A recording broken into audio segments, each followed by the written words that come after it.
სახელითა მამისათა და ძისათა და სულისა წმინდისათა ჩვენთან არსებობს.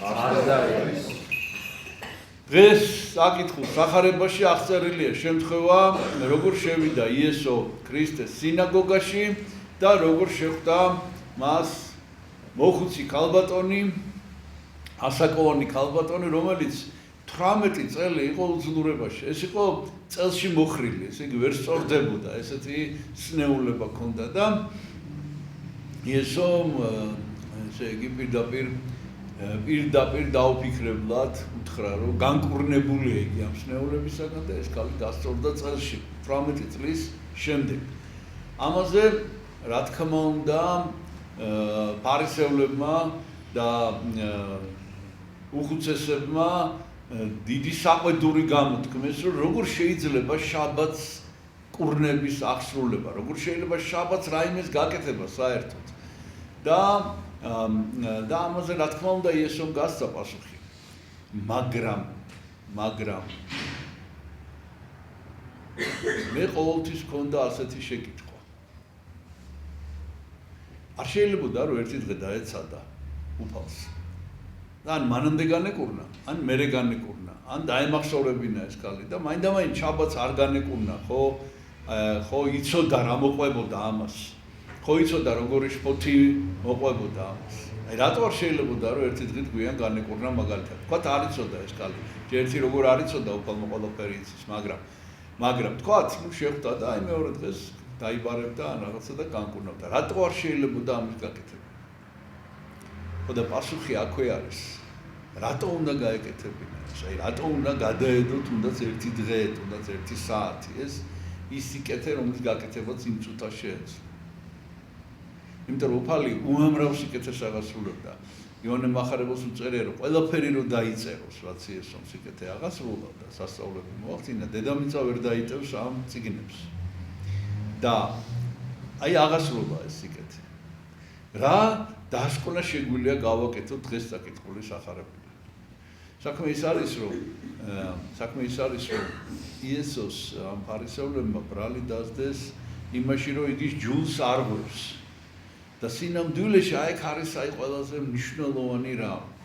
იესო არ არღვევდა ჯულს და ამ პასუხშიც მაშინვე გამოჩნდა და უთხრა, რომ თითოეული თქვენთაგანი ყოველ დღე და შაბათს მათ შორის აუცილებლად ახსნის დაბმულ შეკრულ ხარს, საკროელი შეკრულს, ანუ დაბმულ ხარს, წაიყვანს და წყალს დაალევინა.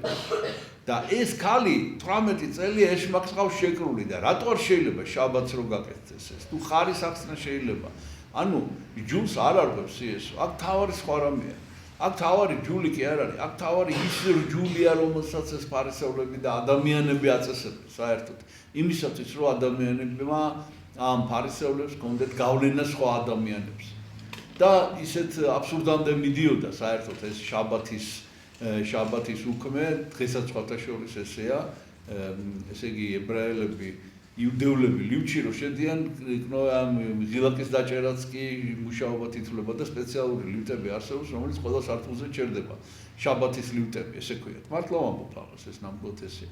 და მაშინ ესე იყო, რომ ზოგიერთი ეს ფარისეველი მასაც კი ამბობდა, რომ აი ზარი რო შემოკრავდა, წუხრის ფეხი თუ აწეული ჰქონდა, რომ მიდიოდი, აი ისე უნდა გაჩერებული ყავდა და ერთი დღე ესე უნდა მდგარიყავდა. და ვიღაცა მართლა აკეთებდა ამას. ანუ აბსურდამდე იყო მისული ეს. ანუ საქმე აქ სხვა რამეშია. საქმე ის არის, რომ იმისათვის რომ საკუთარი თავი დაემკვიდრებინათ, ესენი არასწორ სწავლებას ამკვიდრებდნენ. და სინამდვილეში იესოს ხშირად ამბობდა, რომ შაბათი შეიქმნა ადამიანისთვის და არა ადამიანი შაბათისთვის. ანუ აქ არის ერთი ძალიან მნიშვნელოვანი რამ, რაც დღეს არის ძალიან მნიშვნელოვანი ჩვენთვის, რომ არავით არის დამახინჯება, არავით არის შესწორება, არავით არის შეცვლა საფრთხო სწავლების არ შეიძლება. არავით არ შემთხვევაში. რაც არ უნდა ამაზე იყოს ესე რომ ვთქვათ სოციალური გაკვეთა. რაც არ უნდა ადამიანებს უნდათ რომ რაღაცა გაუიოლო, რაღაცა შეუცვალო, რაღაცა თავისებურად ასწავლო, ანუ ეს არის ყველაფერი კაცთ მოთნევა.